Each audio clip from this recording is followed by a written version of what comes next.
અમેરિકામાં રહેવાનું કે ત્યાં જવાનું વિચારી રહેલા દરેક ભારતીય માટે એક એવી ઇન્ફોર્મેશન સામે આવી છે જેને નજરઅંદાજ કરવી પોસિબલ નથી.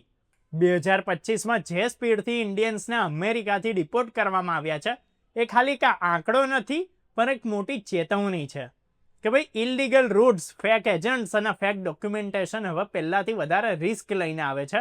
ત્યારે આ વિડીયોમાં આજે આપણે સમજીશું કે 2025માં અચાનક ડિપોર્ટેશન એટલું કેમ વધી ગયું છે.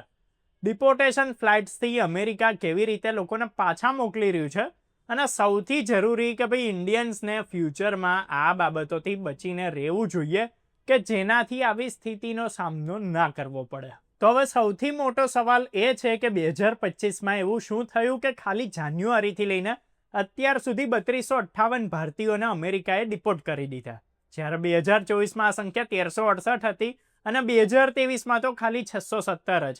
એટલે 2 વર્ષના કુલ ડિપોર્ટેશન ભેગા કરીએ ને તોય 2025ની સંખ્યા બહુ વધારે થાય છે.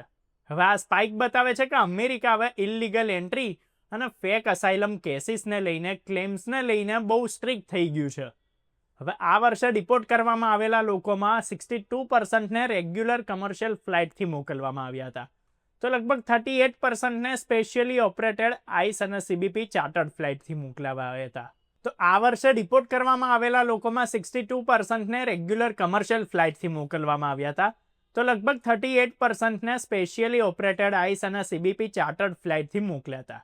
હવે આ ડેટા જ કહે છે કે યુએસ એજન્સી સતત મોટા ગ્રુપ્સને ચાર્ટર્ડ ફ્લાઇટ્સથી પાછા મોકલી રહી છે, એટલે ઇલીગલ માઇગ્રેશનને સતત રોકી શકાય.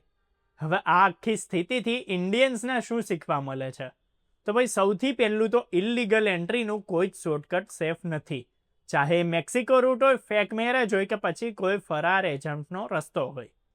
હવે આજની દુનિયામાં દરેક દેશ પોતાની બોર્ડરને લઈને પહેલાંથી વધારે સ્ટ્રિક્ટ થયેલો છે અને ડોક્યુમેન્ટેશન ચીટિંગ હવે ઇઝીલી પકડાઈ પણ જાય છે. બીજી વાત એ કે ભાઈ અમેરિકામાં સ્ટુડન્ટ વિઝા, વર્ક વિઝા કે ટુરિસ્ટ વિઝા પર જવું હોય ને તો દરેક ડોક્યુમેન્ટ ક્લિયર હોવું જોઈએ. કોઈ પણ મિસઅન્ડરસ્ટેન્ડિંગ, ફેક પ્રોમિસ કે પછી ખોટા રિપ્રેઝન્ટેશનથી તમારું આખું ફ્યુચર રિસ્કમાં આવી શકે છે. હવે ત્રીજી અને સૌથી મોટી વાત કે ભાઈ ઇન્ડિયન્સે એ સમજવું પડશે કે ભાઈ કોઈ પણ એજન્ટ તમને ગેરંટેડ એન્ટ્રી કે સેફ પેસેજ નહીં આપી શકે.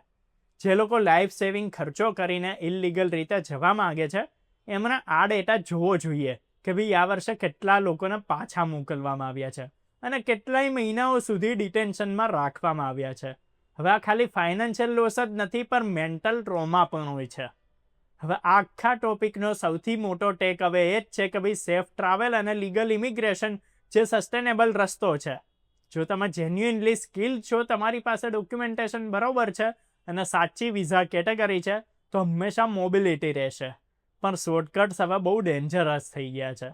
જો તમે યુએસ જવા માંગો છો તો તમારું પેપર વર્ક, ટાઈમલાઈન અને વિઝા રૂલ્સને બરોબર રાખો. જો કોઈ એજન્ટ તમને પ્રોપર ડોક્યુમેન્ટ્સ વગર અમેરિકા મોકલવાનું વચન આપી રહ્યો છે તો સમજી લેવું કે ફ્રોડ છે અને તમારે ક્યાંય ને ક્યાંય આગળ જતા ડિપોર્ટેશનનો સામનો કરવો પડી શકે છે. ત્યારે આ વિડીયો તમને જો ઇન્ફોર્મેટિવ લાગ્યો હોય તો ચેનલને ફોલો કરો, સબસ્ક્રાઇબ કરો.